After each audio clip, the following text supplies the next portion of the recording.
This is a story about the death of Christine Piper, my wife. The story they need to tell first is we've been a follower of Archbishop Sheen.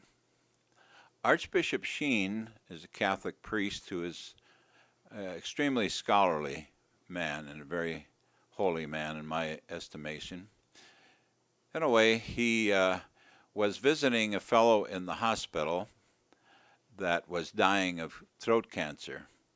A fellow who had a very bad record in life. He was a child pornographer, and he had this and he was a fallen away Catholic, so he was familiar with the Catholic religion. In a way, he is dying, and each night Archbishop Sheen tries to get into his room and try to get him to make his life right with God. Each night he would get in a little further, and the fellow kept saying, "Get out of here. I don't want to see a priest. Get out of here." So each night, as I said, he would get in a little further and get a little closer to him, but each night he would get the same message: "Get out of here. I don't want to see a priest." So finally, on the last night, Archbishop Sheen got in a little closer, and he said to the man, "John, you're going to die tonight. If you don't want to see me, say this. Say, 'My Jesus mercy,' before you die." And he said to himself, if I can get him to convert, I'm going to build a chapel in Alabama. So about 3 o'clock in the morning, the nurse calls Archbishop Sheen and said, "John died a little while ago." Archbishop Sheen then asked, "Did he say anything before he died?"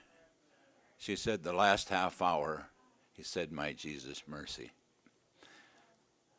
Archbishop Sheen said, "I think if I had said I'd build a whole big church, I could have got him converted all the way."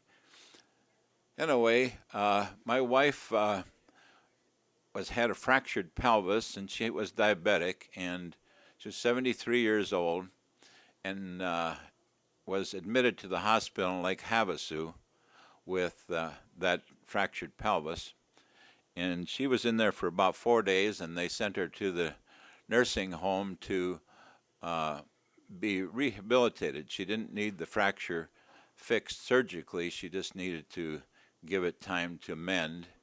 And so, in a way, she was in there for 4 days in the hospital, and then they sent her to the nursing home, and she was in there for about 2 or 3 days. And about 6 o'clock in the morning, they called me, and in the meantime, 3 of her daughters, Stephanie, Nicole, and Tony, had come down to be with their mother, and they had a chance to visit with her some in the hospital, or in the nursing home particularly.